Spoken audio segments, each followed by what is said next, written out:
0-6. You just knew, for some reason, that some way, somehow, the Tom Coughlin Big Blue season wasn't done. And sure enough, look who's sitting just one game behind the Cowboys as they pull into New Jersey today for the Week 12 rematch. The Don Corleones of the National Football League. Still alive. They hit him with 6 shots, and they're still alive. And just a game behind the Eagles. The Giants are in position to settle all NFC East family business this year. Kimberly Jones joins us live now from MetLife. Kimberly? Well, Rich, and Miles Austin for the Cowboys and Hakeem Nicks for the Giants both say they're going to play today. The question is, in what elements, what conditions? The wind chill not scheduled to get out of the teens all afternoon, and these winds are already gusting at least to 30 miles per hour. So if you're going to punt, pass, or kick today, good luck. As the Giants go, you mentioned it, Rich, they've worked their way back. They are very confident, and they have voiced that confidence that they believe they will win today. As for the Cowboys, Tony Romo said in Dallas, we hear the talk. We're keeping our heads down and going to work. Rich? Kimberly Jones, thanks very much. And the news out of Dallas is that Jason Garrett is now going to be the one relaying the calls to Tony Romo, with the calls coming from the booth from, yes, Bill Callahan, who's been calling the plays all season long. But Wade Wilson, the quarterback's coach, who was the one relaying the plays to Tony Romo all season long in his helmet, he is now upstairs reportedly to help Callahan read the coverages and then report the play, the two heads upstairs putting together as one play, to the head coach, to Tony Romo, and there is still a clock that counts down from 35 to 0 pre-snap. And Steve Mariucci, after the entire offseason where the owner, Jerry Jones, has removed Jason Garrett from the play calling duties so he can focus on the situational football that has plagued these teams in the past 2-3 years. That seems to be now changed in the bye week. How does this work? That's what's weird about it. It's changing in midstream, right, during the season here. It's not unusual for the coordinator and the quarterback coach to be up. I was up with Sherm Lewis. Mike Holmgren called the plays, though, from down below. This is different because it has to go from Callahan into Garrett.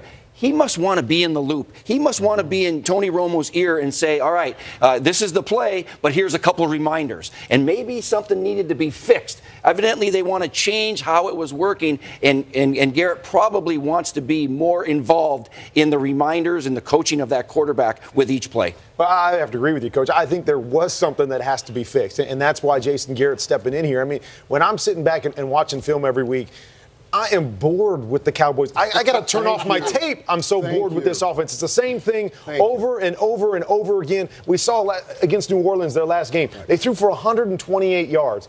Jason Garrett sees this. They understand there's an issue. We're putting guys up in the box. We're changing guys that are calling plays. We need to fix the problem here because this team will not make the playoffs, will not make any noise with an offense as boring and stagnant as this.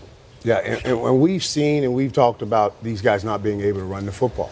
Now, you get Miles Austin back today, and I want to show you, and you watch this B-roll and what they've been doing and what teams have done and what the Saints did to Dez Bryant. You know, they said, okay, we're going to keep people on you all over, no matter where you are. Here, guys, and the Cowboys have no answer for this. It's not a matter of saying, well, let's move Dez here, let's move Dez there. These people are saying, we're going to give Dez the attention. We're going to give Dez the attention. So now you get Miles Austin back. I want Jason Garrett in the loop. Every company in this country, that's what they do. They figure out what's going wrong, and they try to make the adjustments to make it work. And that's what they're doing, and I like that. I really don't know what this says.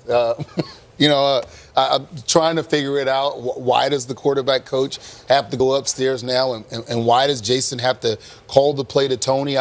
Maybe is it comfort? Is it like, hey, Tony, look for this coverage? I don't know what this is supposed to fix. I mean, if it's as easy as, hey, all right, Jason Garrett, I just told everybody that you're not going to be fired, but you might get fired, and if you want to go down swinging, you get to call the plays in these last 5-6 games. Go do it. Then that's what it is. Let's say that. I don't like the whole covering this up. But what do you hide? Why does Jason need to talk directly to Tony? And now with Wade upstairs, and I've seen it many a times when Dez come to the sideline. Who is he talking to? He's talking to Wade. Tony Romo. Yeah.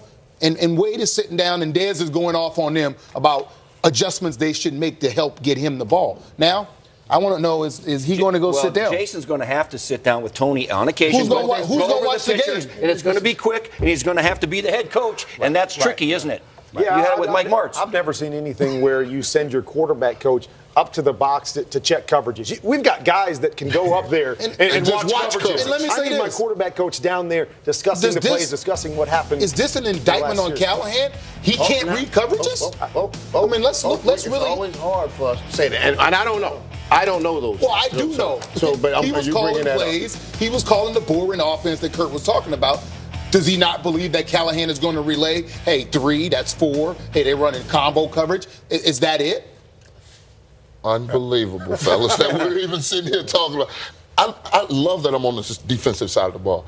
We just go to the ball. We tell you have a gap of responsibility. We go to the ball. It doesn't matter about the transfer or the play to call. But I like that Jason Garrett's in the middle because it's his job that's on the line. And that's how he got I mean, that's the only reason why he's back in the fold. Because eventually, get the job. By running an offense. Because that offense was bad when Wade left. By running an offense. It was bad. No. Come on, Jason. Coach Garrett has had great success with the offense. Now, winning games has come up a problem because we have had last second mistakes. Not because of what was called, but because of what was executed. Yeah. There's a difference. Not because of what was called, but because of what was executed. And you guys, you can't kill Tony Romo when you want to because he's not executing the play and then say your play was wrong. How you see what I'm saying? We got to do one or two. What a if I can get a job by just calling plays, I want to be a play caller. Oh, you got to make sure they get how they execute. But still, you got a quarterback. Week number 12, and the Cowboys who beat the Giants on week number 1, opening Sunday night. The Giants have a chance to match them at 5-6.